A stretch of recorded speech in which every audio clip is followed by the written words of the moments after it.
Assalamualaikum Pips. Pips, hari ini kita akan bersembang mengenai rawatan stroke dalam Dr. Say React. Jadi soalan-soalan ni semua adalah daripada hampa sendiri, saya tolong jawab je. Okey. So stroke ataupun angin ahma adalah keadaan di mana salur darah ke otak mengecil ataupun salur darah di otak meletup yang menyebabkan berlakunya lah kerosakan pada sel-sel otak tu. So jom kita pergi pada soalan ni. Soalan pertama, dia katakan stroke selalu dikaitkan dengan darah tinggi. Jawapannya ya, selalu dikaitkan dengan darah tinggi. Ya, tapi tidaklah semestinya 100% disebabkan oleh darah tinggi. Ada banyak lagi yang boleh menyebabkan stroke. Contoh lain, ada kencing manis, kolesterol yang tinggi, sentiasa dalam keadaan stres. Siapa yang selalu stres kat luar sana? Berat badan berlebihan. Kalaulah gaya kehidupan tu sangat mandom, sedentary pun akan selalu kena juga. Jadi tak semestinya 100% disebabkan darah tinggi. Apa makanan atau diet yang perlu kita ambil jika kita mengalami stroke? Kenapa bila dah kena stroke nak makan minum? Tak payah dulu, sabar dulu. So kalau boleh lah, sekiranya kita ada ahli keluarga yang tiba terkena stroke, lepas tu dia cakap haus ataupun lapar, kalau boleh jangan bagi makan terlebih dahulu. Sebab apa? Sebab bila seseorang ni dia terkena angin ahma ni, dia punya kita panggil refleks. Gag refleks dia ni tak elok lah, tak berupaya.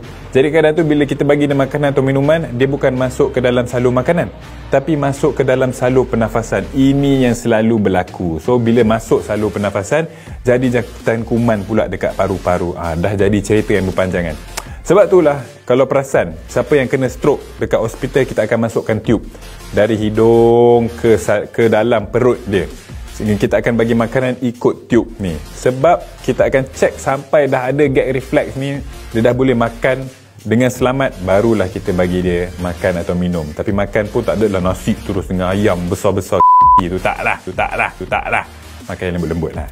Tersebut brand pula, nanti pandai korang potong Okey, dia katakan nombor 3, adakah stroke ini penyakit gaya hidup yang kurang sihat? Jawapan saya, semestinya.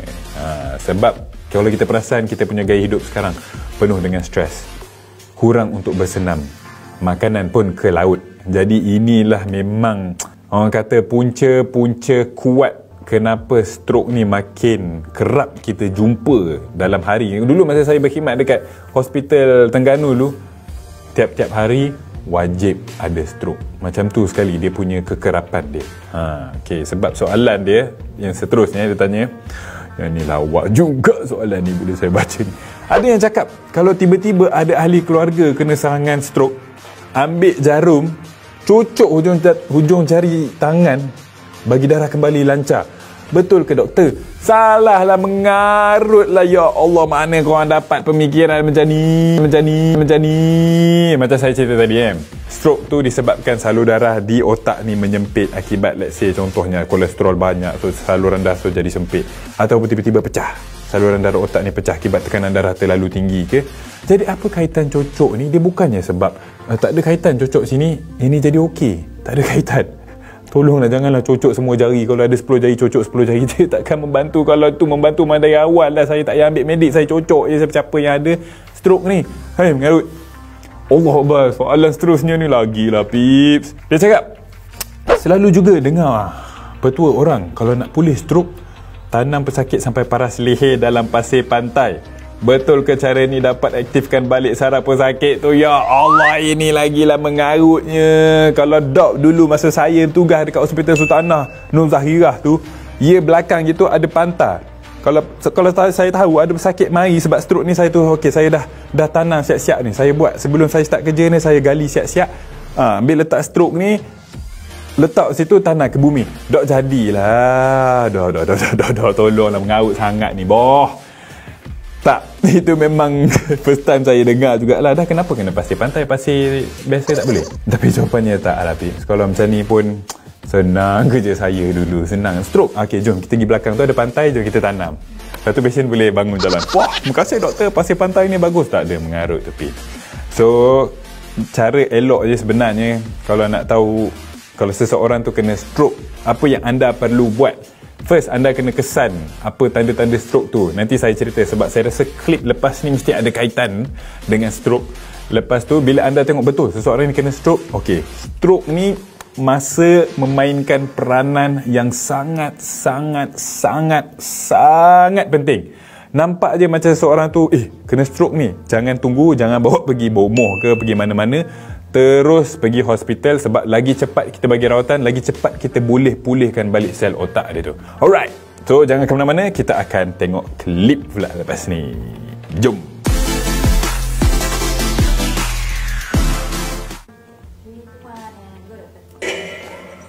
Okay.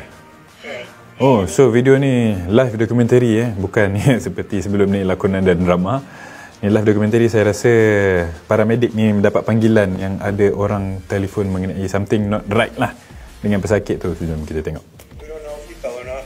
He just can't speak. Can't speak? Oh, okay. Do you understand what I'm saying? No? Give me your hand. Squeeze. Squeeze. Nothing? So kalau korang tengok muka pesakit ni pun macam tak ada reaksi Sabar, nanti saya cerita. Sabar. Kita habis tengok dulu. You having problem breathing or swallowing? He's saying you can't talk, correct? So kalau korang tengok juga, tangan kanan dia boleh gerak tapi tangan kiri dia macam jatuh je. Okay, tu dah ada tanda-tanda sikit dah. There's a couple things we look for when someone's having a stroke. We see if they can give us a big toothy smile where it's symmetrical on both sides.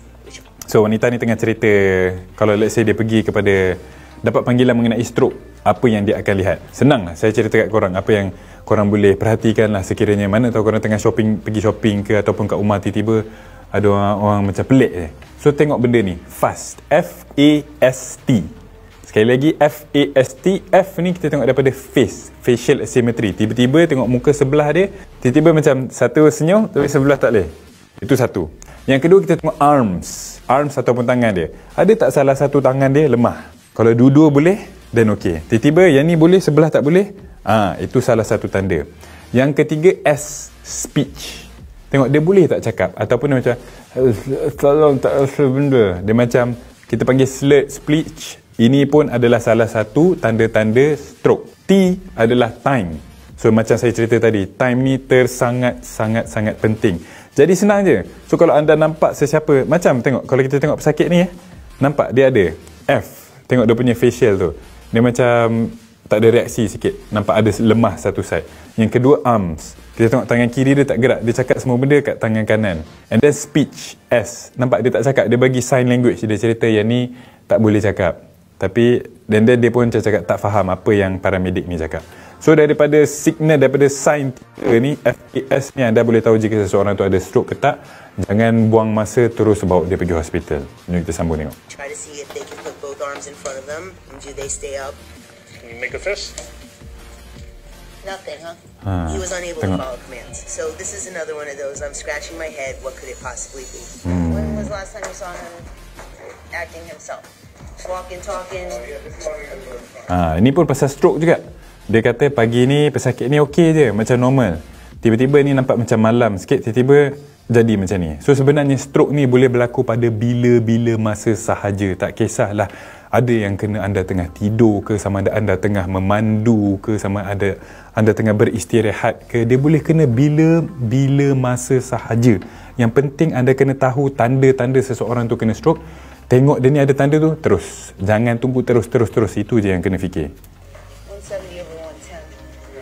Blood pressure's Dan selalu juga kalau kita tengok pesakit yang kena stroke, tekanan darah dia memang akan macam dia ni 170/110. Tinggi, memang sangat tinggi. His blood pressure's elevated, and there was nothing in his environment that indicated to me that it was poison, alcohol, drugs. So ini normal lah, paramedik ni merasakan macam okey, apa yang buat jadi macam ni kan? Nampak muka macam betul juga, nampak macam intoxicated atau nampak macam mabuk, tapi dia tengok sekeliling ni tak ada pun dadah ke, tak ada pun alkohol ke. Jadi stroke tu should be nombor 1. So tengok, tanpa buang masa, diorang terus angkat pesakit ni, terus rasa nak pergi hospital terus ni. If I leave him there and it is a stroke, he's not going to make it. If I leave him there and it's something that we haven't figured out, he's not going to make it. So nampak, masa tu sangat penting kat sini. Yang mana sebab kadang-kadang kita tak tahu. Yang kita tak tahu adalah sama ada seseorang tu kena stroke ni sebab saluran sempit ataupun pecah. Sebab dua keadaan ni dia punya rawatan berbeza. So sebab tu lah tak kisahlah apa-apa jenis stroke pun, paling penting anda terus bawa. Tak payah fikir dia ni kenapa dia ni mungkin yang mana ke, tak ada. Nampak je seorang tu stroke, terus pergi. Alright, so jadi harap anda jelas dengan segala persoalan anda mengenai stroke. Ingat saya punya pesanan, perhatikan orang sekeliling anda, tengok FAST. Sekiranya ada orang-orang di sekeliling anda ada simptom-simptom ini, jangan tunggu, terus bawa mereka ke hospital. Jadi saksikan saya dalam episod seterusnya untuk soalan-soalan yang lebih menarik dan semestinya hangat. Semuanya dalam Dr. Seri React.